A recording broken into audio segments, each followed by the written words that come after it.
Hi, and welcome to my office. I'm sitting here with Rabbi Russo and Rabbi Chaikin Gould, and we're talking about Selichot, the service that we're going to be observing this Saturday night, the preparatory service for the journey we call the High Holidays. In tradition, King David would awake at night, his harp would play to him, and he would rise from his bed, and there he would pray. And the prayers came from his heart, from his soul. We wanted to encourage you to think about joining us for Selichot as we reflected on the service itself. David, how do you prepare for Selichot? I know you're preparing for the holidays and have the pressure of the pulpit, but just as a Jew, as a person, how do you prepare? You know, I think a lot about that Selichot service that you just mentioned, and one of the prayers, what we actually do before we even start to pray, is we sing a nigun. We sing a wordless melody. Chazan Mizrahi leads us in a wordless tune, and it's called the Crackover Nigun. And that particular tune is one that is meant to reflect the experience of a person who is going to a concentration camp in Europe, of witnessing the horrors of the Holocaust. And so the tune begins with horrible sadness, with feeling incredibly low. And then the tune slowly begins to pick up the pace. It becomes faster. It becomes one of hope. And so that tune prepares us for Selichot because it is meant to take us to the depths of despair and then the realized vision that things can get better, that there is hope at the end of the day. And so when I think of Selichot preparation, and in particular how that's manifest in our service, I think that nigun represents it beautifully. That we may start with feeling down. Another year is beginning, and there are things that we feel badly about this past year, things where we wish we could have done better. And yet the tune picks up because we believe that there's hope. There's possibility for change, that we can do better, and that our world can do better.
I love the fact that in our Selichot service, the Crackover Nigun ends and we go into Ashrei is remarkably majestic and so powerful.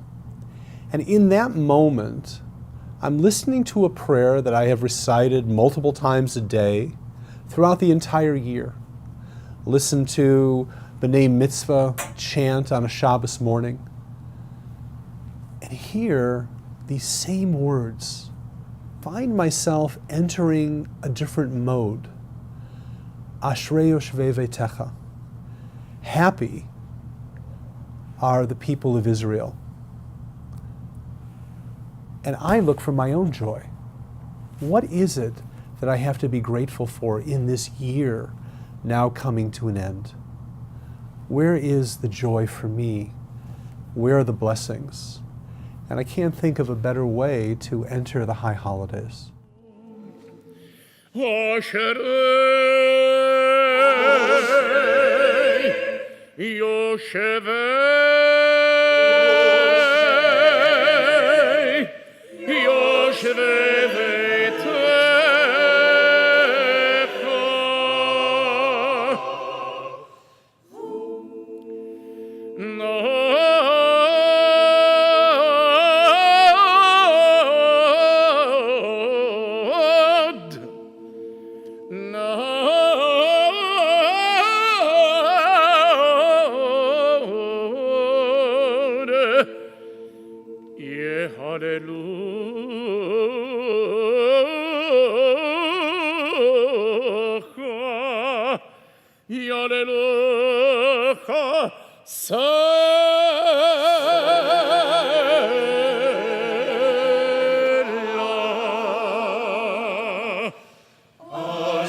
But the other aspect of the High Holiday liturgy that is expressed on Selichot is that we have the opportunity to hear for the very first time some of the most powerful of all prayers in our liturgy. It's called Ashamnu, the confessional prayer. It's a prayer which, in alphabetical order, lists a series of wrongdoings we might have committed in the past year. And the reason it's so important is that as we enter Selichot, we're looking ahead to Rosh Hashanah and to Yom Kippur, and starting to do the work of taking a cheshbon hanefesh, of taking an accounting of ourselves, of thinking seriously, who was I this last year? Where was my greatness? Where were my accomplishments? Where was my kindness? And also, where did I fall short? Who did I hurt and in what ways, and what do I regret?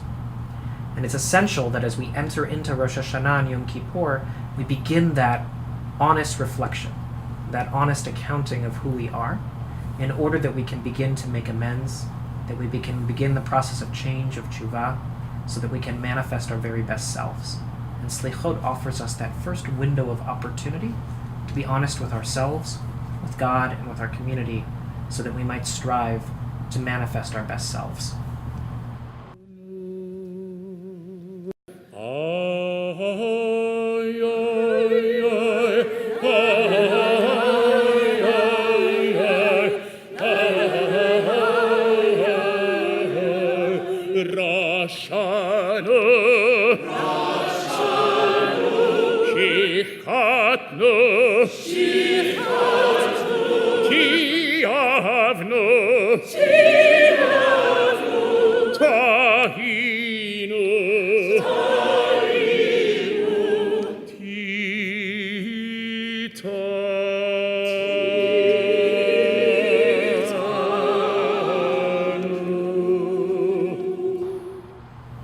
So we've talked about a prayer without words.